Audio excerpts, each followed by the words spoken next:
Ben in the game room during our visit. We were trying to play a game of war. Ben concentrated on the cards, talking to me between moves. "You know, Mom," he said, "you forgot something." This seemed like a fairly harmless conversation. What did I forget, Ben? "You know." Maybe not, I thought. "No, honey, I don't know. What did I forget?" "You know. I'm not going to tell you since you know already." I clearly wasn't going to win this round. "Okay, Ben, I'm sorry, I forgot." The card game continued silently for a few minutes. Finally, we called it quits and declared Ben the winner.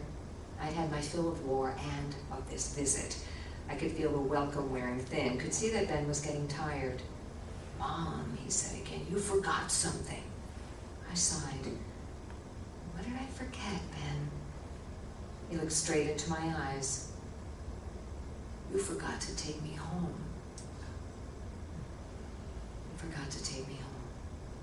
This really got to me. I couldn't help it. Oh, my heart, my aching heart, my little boy. "Ben, honey," I said, putting my hand on his. He flinched, but let it stay there. "I know you want to go home. We all want you to go home. That's why we're all working so hard to help you get better, so you can come home." He looked down at our hands, then at me. "Mom, you forgot to take me home." Again. I couldn't listen anymore. I had no idea what else to say. This was killing me. So I got up. "Well, honey, I'll see you tomorrow, okay? Time for me to go." "Okay, Mom," he said. "Just wait a minute, okay?" "Okay, Ben." He walked down the hall to his room. I waited at the nurse's station. Ben came out of his room a minute later with a paper bag in his hand. He walked over to us. "I'm ready to go, Mom." I looked at him and took the bag out of his hand to look inside. It held his hospital notebook, his toothbrush, and some clothes. He had packed to leave. I looked helplessly at Maura, the head nurse. She took the bag from me gently and turned toward Ben. "Ben," she said, "visiting hours are over. Your mom has to go home now. She'll see you tomorrow." "Oh," said my son. "Come on, let's go put these things away. You'll go home another time." Maura came out from behind the desk and started to guide Ben back to his room. She turned to me one more time. "Randye, it's okay. We'll take care of this. Go on home." I nodded, asked another nurse to let me out, and walked 5 steps down the hall until I could no longer be seen. Then I leaned my back against the wall, slumped down to the floor, and cried.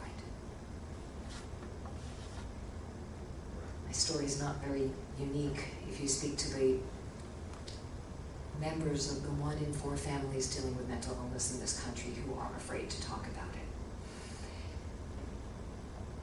Parents, the story of my daughter who now has her brother back, but a little different than it was when she was the little sister. Now she's kind of more like the big sister, but their love remains. People who were brought up by parents with mental illness who don't know what their parents might have been like before the illness. People who marry spouses and wind up having to deal with the illness and who is supposed to be their partner. So research is important. Early detection is important. Understanding and respect are so important. And opening the dialogue is important. Because my son is not an example of the type of schizophrenia that you see in the media.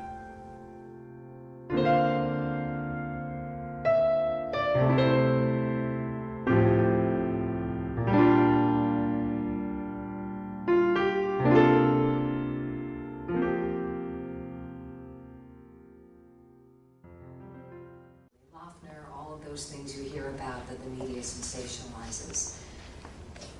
After the 5th hospitalization, my son began to stabilize. He lived in a group home for 7 years and visited us a lot, but he finally had a new family that would cheer him on and supervise his medications and make sure he got to the doctor and give him a purpose. Time to do your chore, time to cook for the house, and in that 7 years, he began to get his confidence back. You know, after a heart attack, you have time to get your confidence back and your physical self back. This group home gave him that time. And the love of his friends and family gave him that time. There were a couple of relapses, I won't lie to you. 2 days without his medication, he could be back in the hospital. But a diabetic needs insulin. No shame in that. He needs his medication. With his medication, he continued to improve. He finally got up the courage to go back to school and know that he could only handle 6 credits at a time. Amazing. Never forgets my birthday. Amazing. Got up at his sister's wedding a year ago, and I was a little nervous when he took the microphone, I'll be honest with you. I'm like, what is he gonna say? But made a sweet, concise speech about their little games they had when they were kids and how much he loves my daughter's husband and hopes that my daughter and her husband Mark have their own little games and traditions just like he and his sister had. It was the sweetest speech. And he's an important part of our family. They love him at work. He works hard.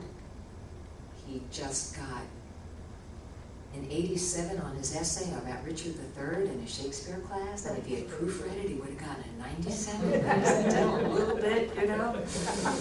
So these are amazing things. He is worth knowing. He is worth saving. He is worth loving. And that's why I wrote this book.